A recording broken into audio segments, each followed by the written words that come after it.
Kom nu ind mere. Yes. Yeah!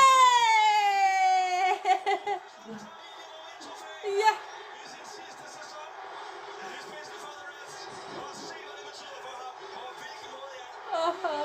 Det skæver.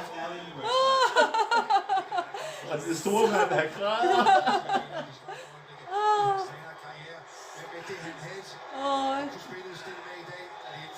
Hard work var til det. Og det er jo starten på noget, som alle dem, der holder med Liverpool håber kan blive en historisk sæson på så mange måder. Ikke? Og så Klopp er godt klar, at han har en helt speciel type af unge spillere og erfarne spillere, der simpelthen bare vil det her. Så starten på måske en helt fantastisk sæson. Ved I hvad? Han har jo tabt, at han var træner med Tottenham, ikke? Der taber han Champions League finale til Liverpool. Han taber bare altid til Liverpool i finalerne.